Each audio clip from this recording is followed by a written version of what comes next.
ਇਕ ਓੰਕਾਰ ਸਤਨਾਮ ਕਰਤਾ ਪੁਰਖ ਨਿਰਭਉ ਨਿਰਵੈਰ ਅਕਾਲ ਮੂਰਤ ਅਜੂਨੀ ਸੈਭੰ ਗੁਰ ਪ੍ਰਸਾਦ। अब तो जाए चढ़े सिंहासन मिले हैं सारंग पानी। राम कबीरा एक भय हैं कोई न सके पछानी। ਭਾਰਤੀ ਭਗਤ ਕਾਲ ਵਿੱਚ ਕਬੀਰ ਦਾ ਆਗਮਨ ਇੱਕ ਅਦੁੱਤਾ ਆਗਮਨ ਹੈ। ਕਬੀਰ ਭਗਤ ਸ਼੍ਰੇਣੀ ਦੇ ਚੋਂ ਸਿਰਮੌਰ ਹੈ। ਜ਼ਿੰਦਗੀ ਦੇ ਹਰ ਪਹਿਲੂ ਦੇ ਉੱਤੇ ਆਪ ਨੇ ਆਪਣੇ ਵਿਚਾਰਾਂ ਰਾਹੀਂ ਰੋਸ਼ਨੀ ਪਾਈ ਹੈ। ਚਾਹੇ ਉਹ ਸਮਾਜਿਕ ਜੀਵਨ ਹੈ, ਚਾਹੇ ਉਹ ਧਾਰਮਿਕ ਹੈ ਤੇ ਚਾਹੇ ਉਹ ਰਾਜਨੀਤਿਕ ਹੈ। ਡਿੰਬ ਪਖੰਡ ਦਾ ਆਪ ਨੇ ਖੁੱਲ੍ਹੇ ਸ਼ਬਦਾਂ ਵਿੱਚ ਖੰਡਨ ਕੀਤਾ ਔਰ ਧਰਮ ਦੀ ਬੁਨਿਆਦ ਆਪ ਨੇ ਸੱਚ ਦਸੀ, ਦਇਆ ਦਸੀ, ਸੰਤੋਖ ਦਸੀ।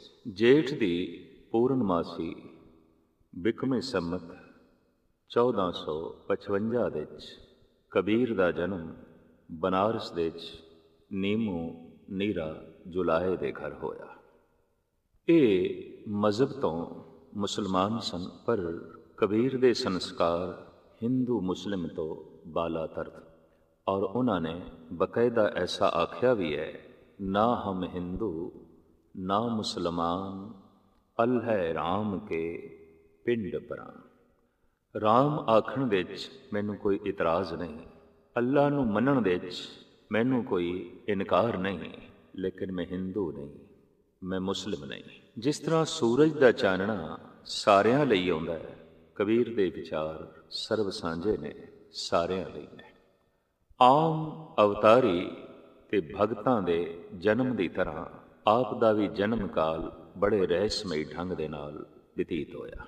ਆਪ ਹੱਸਦੇ ਹੋਏ ਜਗਤ ਦੇ ਚਾਏ, ਜਦ ਕਿ ਜਗਤ ਦਾ ਨਿਯਮ ਹੈ ਬਾਲਕ ਅਕਸਰ ਰੋਂਦੇ ਹੋਏ ਆਉਂਦੇ ਹਨ ਔਰ ਅੰਤ ਵੀ ਅਕਸਰ ਰੋਂਦਿਆਂ ਹੋਇਆਂ ਹੀ ਹੁੰਦਾ ਹੈ।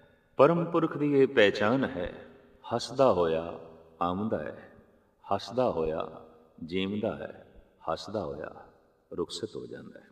ਸਾਰੀ ਜ਼ਿੰਦਗੀ ਹਾਸੇ ਵੰਡਣੇ, ਖੁਸ਼ੀਆਂ ਵੰਡਣੀਆਂ, ਪਰਮ ਆਨੰਦ ਵੰਡਣਾ, ਇਹ ਮਹਾਂਪੁਰਖ ਦੀ ਜ਼ਿੰਦਗੀ ਦਾ ਮਨੋਰਥ ਹੁੰਦਾ ਹੈ, ਲਕਸ਼ ਹੁੰਦਾ ਹੈ। ਨੀਮੂ ਨੀਰਾ ਅਧਕੜ ਉਮਰ ਦੇ ਵਿੱਚ ਆਪਣੇ ਘਰ ਇਸ ਅਦੁੱਤੀ ਸੰਤਾਨ ਨੂੰ ਵੇਖ ਕੇ ਫੁੱਲੇ ਨਹੀਂ ਸਮਾਉਂਦੇ। ਬਚਪਨ ਕਾਲ ਤੋਂ ਹੀ ਆਪ ਅਗੰਮੀ ਗੱਲਾਂ ਹਰ ਮਹਿਫਿਲ ਦੇ ਵਿੱਚ ਬੈਠ ਕੇ ਕਰਦੇ ਸਨ। ਬੱਚਿਆਂ ਨਾਲ ਬੈਠਣਾ ਪਰ ਗੱਲ ਆਗਮ ਨਿਗਮ ਦੀ ਕਰਨੀ, ਖੇਡਣ ਲਈ ਬੈਠਣਾ ਪਰ ਗੱਲ ਅੱਲਾ ਦੀ ਕਰਨੀ, ਰਾਮ ਦੀ ਕਰਨੀ। ਖੇਡ ਦੇ ਵਿੱਚ ਰੁਚੀਆਂ ਨਾ ਹੋ ਕੇ ਖੇਡ ਨੂੰ ਵੀ ਬੰਦਗੀ ਦੀ ਸ਼ਕਲ ਬਣਾ ਦੇਣੀ, ਇਹ ਕਬੀਰ ਦਾ ਰੋਜ਼ਮर्रा ਦਾ ਕਰਮ ਸੀ। ਵਿਦਿਅਕ ਮੰਦਰਾਂ ਤੇ ਧਾਰਮਿਕ ਮੰਦਰਾਂ ਦੇ ਦੁਆਰ ਆਪ ਲਈ ਬੰਦ ਸਨ, ਕਿਉਂ ਕਿ ਆਪ ਜੁਲਾਹੇ ਘਰ ਵਿੱਚ ਜਨਮੇ ਸਨ। ਇਸ ਲਈ ਇਸ ਦੇਸ਼ ਦੀ ਵਰਣ ਪ੍ਰਥਾ ਦੇ ਮੁਤਾਬਕ ਆਪ ਸ਼ੂਦਰ ਸਨ ਤੇ ਸ਼ੂਦਰ ਦੇ ਕੋਲੋਂ ਇਹ ਅਖਤਿਆਰ ਖੋਹ ਲਿਆ ਗਿਆ ਸੀ। ਨਾ ਉਹ ਵਿੱਦਿਆ ਪੜ੍ਹ ਸਕਦਾ ਸੀ ਤੇ ਨਾ ਹੀ ਉਹ ਧਰਮ ਮੰਦਰ ਤੇ ਜਾ ਕੇ ਪੂਜਾ ਪ੍ਰਤਿਸ਼ਠਾ ਕਰ ਸਕਦਾ ਸੀ। ਮਨੁੱਖ ਦਾ ਸਾਰਾ ਵਿਕਾਸ ਵਿਦਿਅਕ ਮੰਦਰਾਂ ਤੇ ਧਾਰਮਿਕ ਮੰਦਰਾਂ ਦੇ ਆਸਰੇ ਤੇ ਹੁੰਦਾ ਹੈ। ਬੌਧਿਕ ਵਿਕਾਸ ਵਿਦਿਅਕ ਮੰਦਰਾਂ ਦੇ ਆਲੇ ਦੁਆਲੇ ਤੇ ਅਧਿਆਤਮਿਕ ਵਿਕਾਸ ਮਨੁੱਖ ਦਾ ਧਾਰਮਿਕ ਮੰਦਰਾਂ ਦੇ ਆਸਰੇ ਤੇ ਹੁੰਦਾ ਹੈ। ਜਿਸ ਬੰਦੇ ਲਈ ਇਹ ਦੋਵੇਂ ਦੁਆਰ ਬੰਦ ਕਰ ਦਿੱਤੇ ਜਾਣ, ਉਸ ਮਨੁੱਖ ਦਾ ਸਾਰਾ ਵਿਕਾਸ ਰੁਕ ਜਾਂਦਾ ਹੈ। ਪਰ ਇਹ ਤੇ ਕੋਈ ਧੁਰ ਦਰਗਾਹੋਂ ਹੀ ਪੜ੍ਹਿਆ ਹੋਇਆ ਪੁਰਸ਼ ਆਇਆ, ਭਾਵੇਂ ਦੋਵੇਂ ਮੰਦਰਾਂ ਦੇ ਦੁਆਰ ਆਪ ਲਈ ਬੰਦ ਨੇ, ਲੇਕਿਨ ਫਿਰ ਵੀ ਆਪ ਨੇ ਸਾਰੀ ਮਨੁੱਖਤਾ ਲਈ ਧਾਰਮਿਕ ਮੰਦਰ ਤੇ ਵਿਦਿਅਕ ਮੰਦਰਾਂ ਦੇ ਦੁਆਰ ਆਪਣੇ ਰਾਹੀਂ ਖੋਲੇ। ਜਗਤ ਨੂੰ ਚਾਨਣਾ ਦਿੱਤਾ, ਵਿਦਿਆ ਦੇ ਰਾਹੀਂ ਜਗਤ ਨੂੰ ਚਾਨਣਾ ਦਿੱਤਾ, ਧਰਮ ਗਿਆਨ ਦੇ ਰਾਹੀਂ। ਬ੍ਰਾਹਮਣ ਦੀ ਇਹ ਮਨੋਤ ਸੀ ਕਿ ਆਲਮ ਫਾਜ਼ਲ ਭਗਤ ਸੰਤ ਜਨ ਕੇਵਲ ਬ੍ਰਾਹਮਣ ਦੇ ਘਰ ਹੀ ਪੈਦਾ ਹੁੰਦੇ ਨੇ। ਇਸ ਵਾਸਤੇ ਆਪ ਦੇ ਨਾਲ ਅਨੇਕਾਂ ਹੀ ਮਿੱਥ ਜੁੜ ਗਈਆਂ। ਜੈਸੇ ਕਿ ਇੱਕ ਕੁਆਰੀ ਬ੍ਰਾਹਮਣੀ ਦੇ ਕੁੱਖ ਤੋਂ ਬਾਲਕ ਦਾ ਜਨਮ ਹੋਇਆ ਔਰ ਉਹਨੇ ਗੰਗਾ ਦੇ ਤੱਟ ਤੇ ਉਸ ਨੂੰ ਸੁੱਟ ਦਿੱਤਾ ਔਰ ਉਹਨੂੰ ਨੀਮਾ ਤੇ ਨੀਰੂ ਜੁਲਾਹਾ ਚੁੱਕ ਕੇ ਲੈ ਆਏ। ਇਹ ਇੱਕ ਮਿੱਥ ਹੈ, ਜਦ ਕਿ ਹਕੀਕਤ ਹੈ ਕਿ ਨੀਮੂ ਤੇ ਨੀਰਾ ਦੇ ਘਰ ਬਕਾਇਦਾ ਕਬੀਰ ਦਾ ਜਨਮ ਹੋਇਆ ਹੈ। कबीर ने अपनी जात छुपाई नहीं, कबीर मेरी जात को सब कोई हंसने हार, बलहारी इस जात को जै जप्यो सिरजनहार। की जात है जात जुलाहा, मत का धीर, सहज सहज गुण रवे कबीर। गल स्पष्ट कर दी, जात दा मैं जुलाहा, वर्ण करके मैं शूद्र हाँ। इसलिए मैं जगत के सामने वो विचारां रखदा कि मनुख नाल ना कोई वर्ण जोड़िया जाए, मनुख नाल ना कोई जात जोड़ी जाए। गर्भवास में कुल नहीं जाती, ब्रह्म बिंदे ते सब उत्पाती। ये कबीर दे बोल ने। जात दा जन्म शरीर दे जन्म दे नाल है, वर्ण दा जन्म शरीर दे जन्म दे नाल है।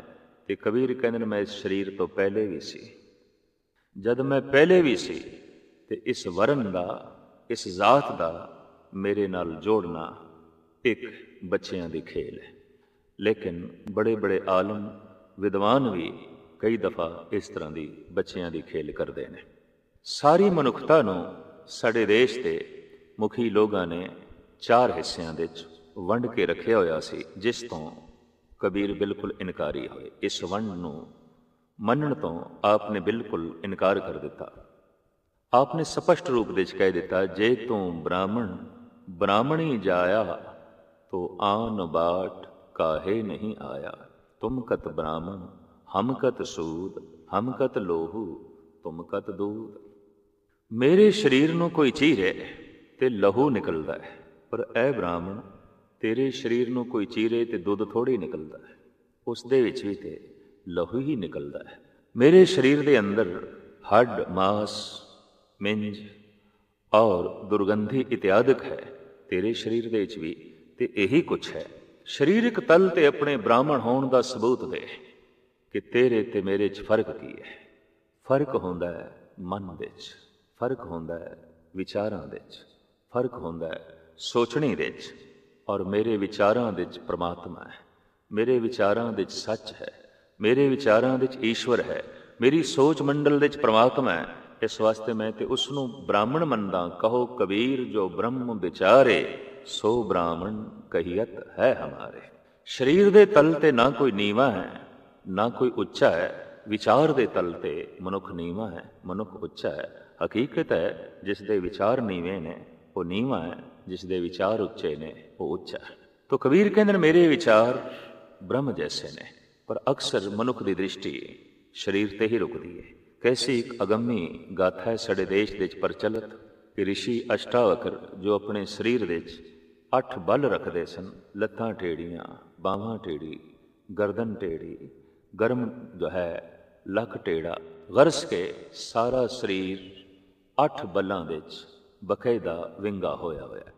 कहंदे ने जनक दी सभा दे जद आप दा अचानक आना होया, क्योंकि आप दे पिता राजगुरु सन ते किसी कारण करके आप पिता नूं ही बुलाण वास्ते आए। ते शरीर दे ये 8 बल वेख के जनक दी सभा दे बैठे हुए ब्राह्मण हस पे, और हसी दे मखौल सी, हसी दे तनस सी, हसी दे निंदा सी, हसी दे चोट सी।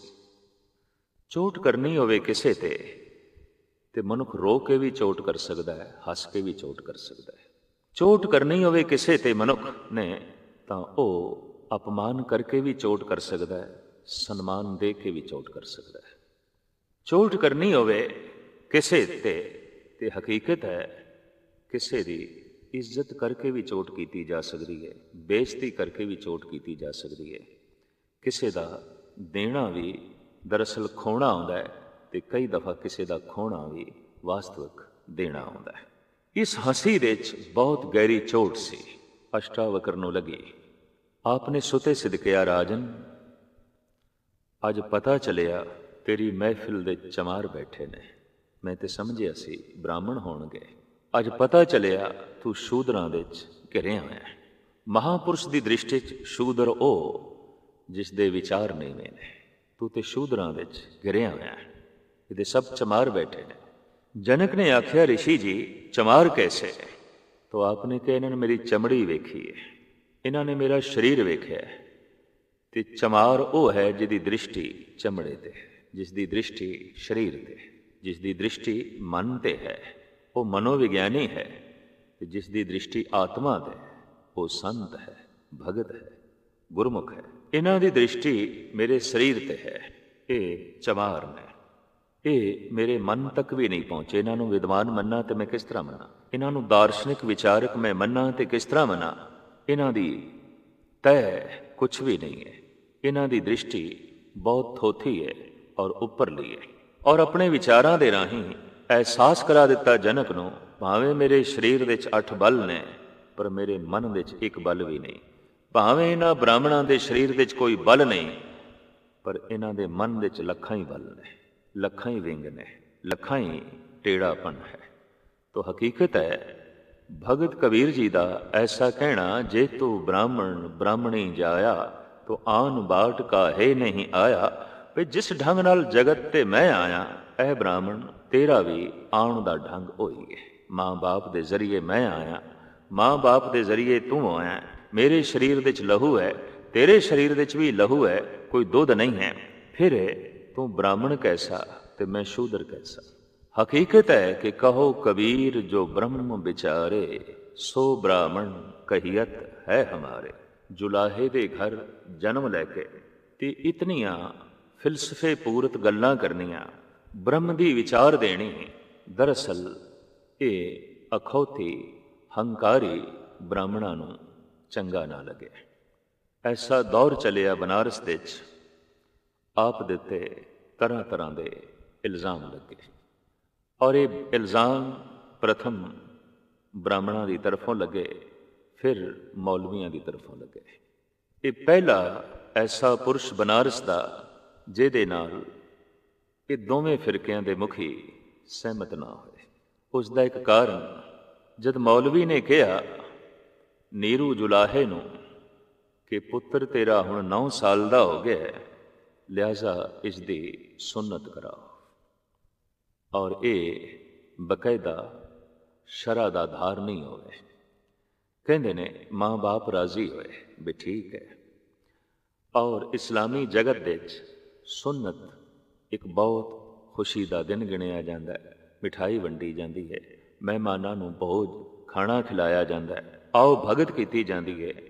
ਔਰ ਇਹ ਬਾਲਕ ਅੱਜ ਤੋਂ ਸ਼ਰ੍ਹਾ ਵਿੱਚ ਪ੍ਰਵਿਰਤ ਹੋਇਆ, ਇਸ ਗੱਲ ਦੀ ਬਹੁਤ ਵੱਡੀ ਖੁਸ਼ੀ ਮਨਾਈ ਜਾਂਦੀ ਹੈ। ਲੇਕਿਨ ਕਬੀਰ ਨੇ ਸੁੰਨਤ ਕਰਾਉਣ ਤੋਂ ਇਨਕਾਰ ਕੀਤਾ ਤੇ ਆਪ ਦੇ ਇਹ ਮਹਾਬੋਲ ਗੁਰੂ ਗ੍ਰੰਥ ਸਾਹਿਬ ਜੀ ਮਹਾਰਾਜ ਦੇ ਵਿੱਚ ਇਸ ਢੰਗ ਨਾਲ ਦਰਜ ਨੇ ਕਿ ਸੁਨਤ ਕਰੇ ਜੇ ਤੁਰਕ ਹੋਏਗਾ, ਮੈਂ ਨਾ ਬਦੋਂਗਾ ਭਾਈ, ਜੋਰੇ ਖੁਦਾਏ ਮੁਕੋ ਤੁਰਕ ਕਰੇਗਾ, ਆਪਨ ਹੀ ਕਟ ਜਾਏ। ਸਖਤ ਸਨੇਹ ਕਰ ਤੁਰਕ ਹੋਏਗਾ। ਹਕੀਕਤ ਜੇ ਸਖਤ ਛੁਰੀ ਦੇ ਨਾਲ, ਇੰਦਰੀ ਕਟਣ ਨਾਲ ਜੇ ਕੋਈ ਵਾਕਈ ਮੁਸਲਮਾਨ ਹੋ ਜਾਂਦਾ ਹੈ ਤੇ ਐਸਾ ਅਗਰ ਰੱਬ ਚਾਹੁੰਦਾ ਸੀ ਤੋ ਰੱਬ ਸਵੈਮ ਕੱਟ ਦਿੰਦਾ, ਪਰਮਾਤਮਾ ਹੀ ਸੁਨਤ ਕਰ ਦਿੰਦਾ। ਸੁਨਤ ਕਰੇ ਜੇ ਤੁਰਕ ਹੋਏਗਾ, ਔਰਤ ਕਾ ਕਿਆ ਕਰੀਏ, ਅਰਧ ਸਰੀਰੀ ਨਾਰ ਨਾ ਛੋੜੇ, ਤਾਂ ਤੇ ਹਿੰਦੂ ਹੀ ਰਹੀਏ। ਬੜੀ ਕੀਮਤੀ ਗੱਲ ਕਬੀਰ ਕਹਿ ਗਏ ਨੇ, ਅਗਰ ਪੁਰਸ਼ ਦੀ ਸੁਨਤ ਕਰੋਗੇ तो इस्त्री का की करोगे? तो इस्त्री ते आखिर हिंदू ही रही। अद्धा शरीर मुस्लिम अद्धा हिंदू। कबीर ने सुनत कराण तो इनकार किया और आख्या कि शरीर के सारे अंग परिपूर्ण परमात्मा की तरफों संपूर्ण ने ते मैं किसी भी अंग नूं घटाण नूं राजी नहीं। लेकिन आपने इस रस्म नूं भी मनण तो इनकार किया कि 9 साल के बालक नूं जद जगो पवीत कराया जाता है तो आप इस संबंध भी कहते हैं, हम गर सूत तने नित ताना कंठ जनेऊ तुम्हारे, तुम तो पढ़ते वेद गायत्री गोबिंद हृदय हमारे। भी जिहड़ा सूत्र तू वट पा के गल विच पा देना ते कहंदा जनेऊ है, ये सूत साडे घर विच कतिया जांदा है, साडे घर विच बनाया जांदा है, असीं बनांदे हां। हम गर सूत तने नित ताना ਕੰਠ ਜਨੇਊ ਤੁਮਾਰੇ, ਵੀ ਕਮਾਲ ਦੀ ਗੱਲ ਸੂਤਰ ਅਸੀਂ ਬਣਾਉਂਦੇ ਹਾਂ ਤੇ ਕੰਠ ਦੇ ਵਿੱਚ ਤੁਸੀਂ ਪਾ ਕੇ ਬ੍ਰਾਹਮਣ ਹੋ ਜਾਂਦੇ ਹੋ, ਜਦ ਕਿ ਬਣਾਉਂਦੇ ਅਸੀਂ ਹਾਂ। ਇਸ ਸੂਤ ਨੂੰ ਕੱਤਦੇ ਅਸੀਂ ਹਾਂ। ਤੁਮ ਤੋਂ ਪੜ੍ਹਤੇ ਵੇਦ ਗਾਇਤਰੀ, ਗੋਬਿੰਦ ਹਿਰਦੇ ਹਮਾਰੇ। ਜਿਸ ਲਈ ਤੁਸੀਂ ਵੇਦ ਪੜ੍ਹਦੇ ਹੋ, ਗਾਇਤਰੀ ਦਾ ਜਾਪ ਕਰਦੇ ਹੋ, ਉਹ ਗੋਬਿੰਦ ਮੇਰੇ ਹਿਰਦੇ ਦੇ 'ਚ, ਉਹ ਮੇਰੇ ਰੋਮ ਰੋਮ ਦੇ 'ਚ ਵਸਿਆ ਹੋਇਆ ਹੈ। ਇਸ ਤਰੀਕੇ ਨਾਲ ਦੋ ਫਿਰਕਿਆਂ ਦੇ ਧਾਰਮਿਕ ਮੁਖੀ, ਅਖੌਤੀ ਧਾਰਮਿਕ ਮੁਖੀ ਕਬੀਰ ਦੇ ਮੁਖਾਲਫ ਹੋਏ। ਔਰ ਇਸ ਤਰ੍ਹਾਂ ਦੇ ਫੋਕੇ ਧਾਰਮਿਕ ਬੰਦਿਆਂ ਦੀ ਮੁਖਾਲਫਤ ਕਈ ਦਫਾ ਬਹੁਤ ਵੱਡੇ ਦੁੱਖ ਤੇ ਪੀੜਾ ਨੂੰ ਜਨਮ ਦਿੰਦੀ ਹੈ। ਆਖਿਰ ਉਹ ਵੀ ਵਕਤ ਆ ਗਿਆ ਕਿ ਸਿਕੰਦਰ ਲੋਧੀ ਨੇ ਔਖੇ ਹੋ ਕੇ ਕਬੀਰ ਨੂੰ ਤਰ੍ਹਾਂ ਤਰ੍ਹਾਂ ਦੇ ਤਸਈਏ ਦੇਣੇ ਸ਼ੁਰੂ ਕੀਤੇ। ਔਰ ਉਹ ਵੀ ਸਮਾਂ ਆ ਗਿਆ ਕਿ ਦੂਸਰੇ ਫਿਰਕੇ ਦੇ ਮੁਖੀਆਂ ਨੇ ਕਬੀਰ ਦੇ ਘਰ ਨੂੰ ਅੱਗ ਲਾ ਦਿੱਤੀ। ਬਨਾਰਸ ਦੇ 'ਚ ਆਪ ਦੀ ਝੁੱਗੀ ਜਲ ਗਈ, ਖੱਡੀ ਜਲ ਗਈ, ਬੁਣਿਆ ਹੋਇਆ ਕੱਪੜਾ ਜਲ ਗਿਆ। ਔਰ ਅੱਧੀ ਰਾਤ ਦੇ ਵਕਤ ਕਬੀਰ ਦੇ ਘਰ ਨੂੰ ਅੱਗ ਲਾਈ ਗਈ। ਕਬੀਰ ਗੰਗਾ ਦੇ ਤੱਟ ਤੇ ਬੈਠਾ ਸੀ। ਆਪ ਦਾ ਲੜਕਾ ਕਮਾਲ, ਜੋ ਵਾਕਈ ਕਮਾਲ ਸੀ, ਜੀਵਨ ਦੇ 'ਚ ਜ਼ਿੰਦਗੀ ਦੇ ਹਰ ਪਹਿਲੂ ਦੇ 'ਚ ਕਮਾਲ ਦਿਖਾਣਾ ਹੀ ਉਸ ਦਾ ਕਮਾਲ ਸੀ। ਉਹ ਭੱਜਿਆ ਹੋਇਆ ਗਿਆ ਗੰਗਾ ਦੇ ਤੱਟ ਤੇ ਭਗਤ ਜੀ ਆਪਣੇ ਪਿਤਾ ਨੂੰ ਕਹਿਣ ਲੱਗਾ, ਬਾਪੂ ਘਰ ਨੂੰ ਅੱਗ ਲੱਗ ਗਈ ਹੈ, ਝੁੱਗੀ ਜਲ ਗਈ ਹੈ, ਖੱਡੀ ਜਲ ਗਈ ਹੈ, ਸਾਰਾ ਸਮਾਨ ਜਲ ਕੇ ਰਾਖ ਹੋ ਗਿਆ ਹੈ, ਸਾਡੇ ਮਕਾਨ ਨੂੰ ਜਲਾ ਕੇ ਖਾਕ ਕਰ ਦਿੱਤਾ ਗਿਆ ਹੈ। ਕਬੀਰ ਕਿਸੇ ਮੌਜ 'ਚ ਬੈਠੇ ਸਨ, ਕਿਸੇ ਅਗੰਮੀ ਰਸ ਦੇ 'ਚ ਬੈਠੇ ਸਨ। ਆਪਨੇ ਫੌਰਨ ਕਹਿ ਦਿੱਤਾ, ਰਾਮ ਜਪਤ ਤਨ ਜਰ ਕੀ ਨਾ ਜਾਏ, ਰਾਮ ਨਾਮ ਚਿਤ ਰਹਿਓ ਸਮਾਏ। ਐ ਮੇਰੇ ਬੇਟੇ, ਜਿਸ ਮਸਤੀ ਦੇ 'ਚ ਮੈਂ ਲੀਨ ਹਾਂ, ਜਿਸ ਰੰਗ ਦੇ 'ਚ ਮੈਂ ਬੈਠਾ ਹਾਂ, ਮੇਰੇ ਤਨ ਨੂੰ ਵੀ ਕੋਈ ਅੱਗ ਲਾ ਦੇਵੇ ਤਾਂ ਵੀ ਪਰਵਾਹ ਨਹੀਂ, ਕੋਈ ਗੱਲ ਨਹੀਂ। ਜਿਸ ਮੌਜ ਦੇ 'ਚ ਮੈਂ ਬੈਠਾ ਹਾਂ, ਇਸ ਮੌਜ ਨੂੰ ਕੋਈ ਅੱਗ ਨਹੀਂ ਲਾ ਸਕਦਾ। ਜਿਸ ਆਨੰਦ ਦੇ 'ਚ ਮੈਂ ਬੈਠਾ ਹਾਂ, ਇਸ ਨੂੰ ਕੋਈ ਜਲਾ ਨਹੀਂ ਸਕਦਾ, ਇਹਨੂੰ ਕੋਈ ਸਾੜ ਨਹੀਂ ਸਕਦਾ। ਤੇ ਜਿਹੜੀਆਂ ਚੀਜ਼ਾਂ ਸੜ ਗਈਆਂ ਨੇ, ਕੋਈ ਗੱਲ ਨਹੀਂ, ਇਹ ਫਿਰ ਬਣ ਜਾਣਗੀਆਂ, ਇਸ ਦੀ ਚਿੰਤਾ ਕਰਨ ਦੀ ਲੋੜ ਨਹੀਂ। ਔਰ ਮੈਨੂੰ ਤੇ ਐਸਾ ਮਹਿਸੂਸ ਹੁੰਦਾ ਹੈ, ਇਹ ਅੱਗ ਵੀ ਪ੍ਰਭੂ ਆਪ ਹੈ, ਇਹ ਪਵਨ ਵੀ ਪ੍ਰਭੂ ਆਪ ਹੈ। ਆਪੇ ਪਾਵਕ ਆਪੇ ਪਵਨਾ, ਜਾਰੇ ਖਸਮ ਤਾਂ ਰਾਖੇ ਕਵਨਾ। ਜ਼ਰਰੇ ਜ਼ਰਰੇ ਵਿੱਚ ਪ੍ਰਭੂ ਦੇ ਦਰਸ਼ਨ ਕਰਨੇ ਔਰ ਉਸ ਦਾ ਦਰਸ਼ਨ ਕਰਾਉਣਾ, ਇਹੀ ਰੋਜ਼ਮਰਾ ਦੀ ਜ਼ਿੰਦਗੀ ਦਾ ਕਰਤੱਵ ਬਣ ਗਿਆ। ਤੋ ਸਿਕੰਦਰ ਲੋਧੀ ਦੀ ਮੁਖਾਲਫਤ ਵੀ ਆਪਣਾ ਰੰਗ ਲਿਆਈ। ਔਰ ਇਹ ਮੁਖਾਲਫਤ ਸਿਰਫ ਇਸ ਵਾਸਤੇ ਸੀ ਕਿ ਜਿੱਥੇ ਉਹ ਹਿੰਦੂ ਤੱਤ ਦੀ ਸ਼ਰ੍ਹਾ ਦਾ ਧਾਰਨੀ ਨਹੀਂ ਸੀ, ਉੱਥੇ ਮੁਸਲਿਮ ਸ਼ਰ੍ਹਾ ਦਾ ਵੀ ਧਾਰਨੀ ਨਹੀਂ ਸੀ। ਬਨ ਕੇ ਹਾਥੀ ਦੇ ਅੱਗੋਂ ਸੁੱਟ ਦਿੱਤਾ ਗਿਆ, ਹੱਥ ਪੈਰ ਬੰਨ ਕੇ, ਮੁਸ਼ਕਾਂ ਬੰਨ ਕੇ। ਇੱਕ ਐਸਾ ਹਾਥੀ ਜਿਹਨੂੰ ਸ਼ਰਾਬ ਪਿਲਾ ਦਿੱਤੀ ਗਈ ਤੇ ਮਹਾਵਤ ਨੂੰ ਬਿਠਾ ਕੇ ਕਹਿ ਦਿੱਤਾ ਗਿਆ, ਕਬੀਰ ਨੂੰ ਇਸ ਹਾਥੀ ਦੇ ਥੱਲੇ ਰੋਂਦ ਕੇ, ਲਿਤਾੜ ਕੇ ਖਤਮ ਕਰ ਦਿਓ। ਪਰ ਕਮਾਲ ਦਾ ਉਹ ਹਾਥੀ, ਉਸਨੇ ਸੂੰਡ ਦੇ ਨਾਲ ਕਬੀਰ ਨੂੰ ਚੁੱਕਿਆ, ਕਬੀਰ ਨੂੰ ਮੱਥਾ ਟੇਕਿਆ। ਕਬੀਰ ਆਪ ਇਸ ਵਾਰਤਾ ਨੂੰ ਆਪਣੇ ਸ਼ਬਦ ਵਿੱਚ ਕਲਮਬੰਦ ਕਰਦੇ ਨੇ। ਹਸਤ ਨ ਤੋਰੇ ਧਰੇ ਧਿਆਨ, ਵਾਕੇ ਹਿਰਦੇ ਬਸੇ ਭਗਵਾਨ। ਹਾਥੀ ਨੇ ਮੇਰੇ ਸਰੀਰ ਨੂੰ ਤੋੜਿਆ ਨਹੀਂ, ਲਿਤਾੜਿਆ ਨਹੀਂ, ਬਲਕਿ ਕੁੰਚਰ ਪੋਟ ਲੈ ਲੈ ਨਮਸਕਾਰੇ, ਬੂਝੀ ਕਾਜੀ ਨੈ ਅੰਧਾਰੇ। ਵੀ ਉਹ ਤੇ ਮੇਰੀ ਉਸ ਪੋਟਲੀ ਨੂੰ ਜੋ ਮੁਸ਼ਕਾ ਬਣ ਕੇ ਮੈਨੂੰ ਰੱਖਿਆ ਗਿਆ, ਮੱਥਾ ਟੇਕਦਾ ਹੈ। ਕੁੰਚਰ ਪੋਟ ਲੈ ਲੈ ਨਮਸਕਾਰੇ। ਆਮ ਸਿਆਣਿਆਂ ਦਾ ਚਿੰਤਨ ਐਸਾ ਕਹਿੰਦਾ ਹੈ, ਗਊ, ਹਾਥੀ, ਹੰਸ, ਮੋਰ, ਕੁੱਤਾ ਔਰ ਘੋੜਾ ਇਹ ਮਨੁੱਖ ਦੇ ਬਹੁਤ ਨੇੜੇ ਨੇ।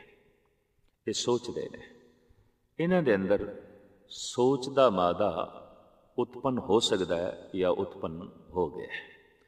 ਐਸਾ ਤੇ ਨਹੀਂ ਆਖ ਸਕਦੇ ਕਿ ਸਾਰੇ ਹੀ ਘੋੜੇ ਜਾਂ ਸਾਰੇ ਹੀ ਹਾਥੀ ਸੋਚਦੇ ਨੇ। ਸਾਰੇ ਤੇ ਮਨੁੱਖ ਵੀ ਸੋਚ ਮੰਡਲ ਦੇ 'ਚ ਨਹੀਂ ਰਹਿੰਦੇ। ਲੇਕਿਨ ਇਸ ਪਸ਼ੂ ਸ਼੍ਰੇਣੀ ਦੇ 'ਚ ਬਹੁਤ ਸਾਰੇ ਐਸੇ ਨੇ ਜਿਨ੍ਹਾਂ ਦਾ ਮਨ ਵਿਕਸਿਤ ਹੋ ਚੁੱਕਿਆ ਹੈ ਔਰ ਉਹ ਮਨੁੱਖ ਦੇ ਨੇੜੇ ਨੇ। ਹਾਥੀ ਵੀ ਉਸੇ ਸ਼੍ਰੇਣੀ ਵਿੱਚ ਆਉਂਦਾ ਹੈ। ਉਹ ਬਾਰ-ਬਾਰ ਕਬੀਰ ਨੂੰ ਨਮਸਕਾਰ ਕਰਦਾ ਹੈ। ਤੇ ਹਾਥੀ ਦਾ ਇਹ ਪ੍ਰਸੰਗ जो गुरु तेग बहादुर साहब जी महाराज ने बार बार अपनी बाणी ਦੇ ਦੁਹਰਾਇਆ ਹੈ ਕਿ ਜਿਸ ਵਕਤ ਉਹ ਪਾਣੀ ਪੀਣ ਲਈ ਇੱਕ ਸਰੋਵਰ ਵਿੱਚ ਗਿਆ ਤਾਂ ਇੱਕ ਮਗਰਮੱਛ ਨੇ ਹਾਥੀ ਨੂੰ ਪਕੜ ਲਿਆ। ਉਹ ਪੈਰ ਮੂੰਹ ਵਿੱਚ ਪਾ ਕੇ ਗਹਿਰੇ ਪਾਣੀ ਵਿੱਚ ਘਸੀਟ ਕੇ ਲੈ ਜਾ ਰਿਹਾ ਹੈ ਤੇ ਪਾਣੀ ਵਿੱਚ ਮਗਰਮੱਛ ਦੀ ਤਾਕਤ ਬਹੁਤ ਜ਼ਿਆਦਾ ਹੁੰਦੀ ਹੈ। ਉਸ ਵਕਤ ਪੀੜਤ ਹਾਥੀ ਨੇ ਇੱਕ ਕਮਲ ਦਾ ਫੁੱਲ ਤੋੜ ਕੇ ਪਰਮਾਤਮਾ ਨੂੰ ਪੇਸ਼ ਕੀਤਾ, ਜਿਸ ਦਾ ਜ਼ਿਕਰ ਗੁਰੂ ਤੇਗ ਬਹਾਦਰ ਸਾਹਿਬ ਜੀ ਮਹਾਰਾਜ ਇੰਜ ਕਰਦੇ ਨੇ, ਜਬ ਹੀ ਸਰਨ ਗਹੀ ਕਿਰਪਾ ਨਿਧ ਗਜ ਗਰਾ ਤੇ ਛੂਟਾ ਮਹਿਮਾ ਨਾਮ ਕਹਾਂ ਲਓ ਬਰਨੋ ਰਾਮ ਕਹਿਤ ਬੰਧਨ ਤੇ ਟੂਟਾ। ਇਹਦਾ ਮਤਲਬ ਹੈ ਹਾਥੀ ਵੀ ਰਾਮ ਕਹਿ ਸਕਦਾ ਹੈ। ਇਹਦਾ ਮਤਲਬ ਹੈ ਕਿ ਹਾਥੀ ਵੀ ਰਾਮ ਬਾਰੇ ਸੋਚ ਸਕਦਾ ਹੈ, ਹਾਥੀ ਵੀ ਈਸ਼ਵਰ ਦਾ ਚਿੰਤਨ ਕਰ ਸਕਦਾ ਹੈ। ਔਰ ਗੁਰੂ ਗ੍ਰੰਥ ਸਾਹਿਬ ਜੀ ਮਹਾਰਾਜ ਦੇ ਇੱਕ ਥਾਂ ਤੇ ਨਹੀਂ, ਅਨੇਕਾਂ ਥਾਵਾਂ ਤੇ ਇਹ ਉਦਾਹਰਣ ਆਇਆ ਹੈ। ਭਾਈ ਗੁਰਦਾਸ ਜੀ ਨੇ ਵੀ ਇਸ ਦਾ ਜ਼ਿਕਰ ਕੀਤਾ ਹੈ। ਦੁਖਤ ਗਜਿੰਦ ਅਰਬਿੰਦ ਗਏ ਭੇਟ ਰਾਖੇ ਤਾਂ ਕਿ ਕਾਜੇ ਚੱਕਰ ਪਾਣ ਆਣ ਗ੍ਰਸੇ ਗ੍ਰਾਹ ਜੀ। ਭਾਈ ਸਾਹਿਬ ਕਹਿੰਦੇ ਦੁਖਤ ਅਵਸਥਾ ਦੇ ਵਿੱਚ ਹਾਥੀ ਨੇ ਕਮਲ ਦਾ ਫੁੱਲ ਪ੍ਰਭੂ ਨੂੰ ਭੇਟ ਕੀਤਾ, ਅਰਦਾਸ ਕੀਤੀ, ਹੇ ਪ੍ਰਭੂ ਮੇਰੀ ਰੱਖਿਆ ਕਰ। ਅਤੀ ਵਿਪਤਾ ਦੇ ਵਿੱਚ ਫਸੇ ਹੋਏ ਕਈ ਦਫਾ ਪਸ਼ੂ ਵੀ ਗੈਬੀ ਸ਼ਕਤੀ ਨੂੰ ਪੁਕਾਰਦੇ ਨੇ, ਕਿਉਂਕਿ ਉਹਨਾਂ ਕੋਲ ਉਸ ਗੈਬੀ ਸ਼ਕਤੀ ਤੋਂ ਇਲਾਵਾ ਹੋਰ ਕੋਈ ਆਸਰਾ ਨਹੀਂ ਰਹਿੰਦਾ, ਹੋਰ ਕੋਈ ਸਹਾਰਾ ਨਹੀਂ ਰਹਿੰਦਾ। ਅਗਰ ਹਾਥੀ ਐਸਾ ਸੋਚ ਸਕਦਾ ਹੈ ਤਾਂ ਹਾਥੀ ਫਿਰ ਮਨੁੱਖ ਦੇ ਬਹੁਤ ਨੇੜੇ ਹੈ। ਤੇ ਕਬੀਰ ਨੇ ਜੋ ਆਪਣੀ ਬਾਣੀ ਦੇ ਵਿੱਚ ਇਹ ਵਾਰਤਾ ਕਲਮਬੰਦ ਕੀਤੀ ਹੈ, ਤੇ ਕਬੀਰ ਨੂੰ ਹੋਇਆ ਕੋਈ ਬਹੁਤ ਲੰਬਾ ਅਰਸਾ ਨਹੀਂ ਹੋਇਆ, 600 ਸਾਲ ਦਾ ਸਮਾਂ ਬਤੀਤ ਹੋਇਆ ਜਦ ਕਿ ਘਟਨਾ ਘਟੀ ਹੈ। ਕੁੰਚਰ ਪੋਟ ਲੈ ਲੈ ਨਮਸਕਾਰੇ ਬੂਝੀ ਕਾਜੀ ਨਹਿ ਅੰਧਿਆਰੇ।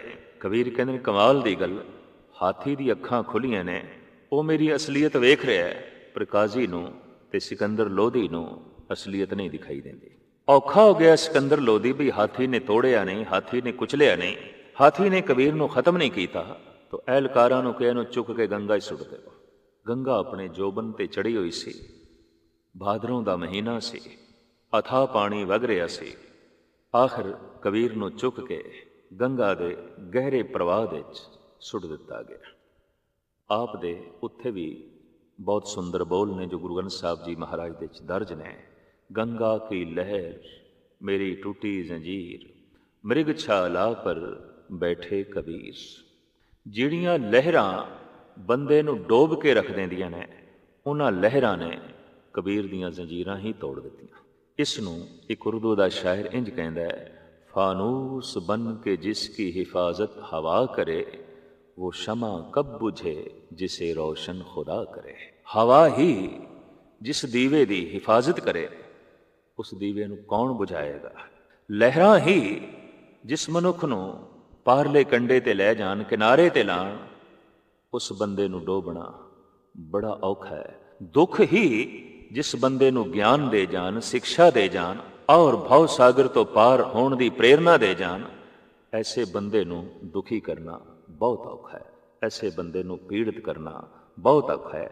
सियाणा बंदा ते जिंदगी दे हर दुख तो नवां अनुभव लैंदा है, नवीं प्रेरणा लैंदा है, नवीं शिक्षा लैंदा है, नवीं दीक्षा लैंदा है।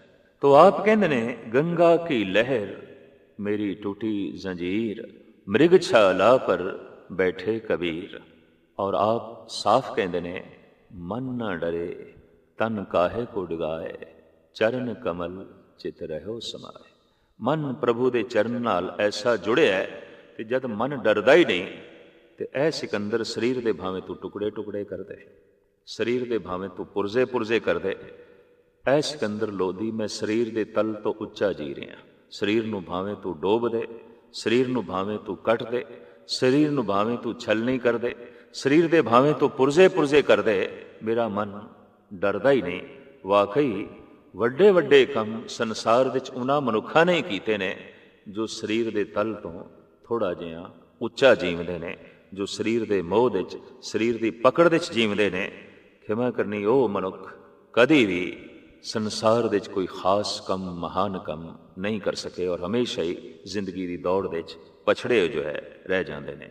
ਤੋ ਭਗਤ ਕਬੀਰ ਹਰ ਫਿਰਕੇ ਨੂੰ, ਹਰ ਤਬਕੇ ਨੂੰ ਸੱਚ ਦਾ ਉਪਦੇਸ਼, ਸੱਚ ਦਾ ਸੰਦੇਸ਼ ਦਿੰਦਿਆਂ ਆਪਣੀ ਜ਼ਿੰਦਗੀ ਬਤੀਤ ਕਰ ਰਹੇ ਨੇ। ਬਿਰਧ ਹੋ ਗਏ।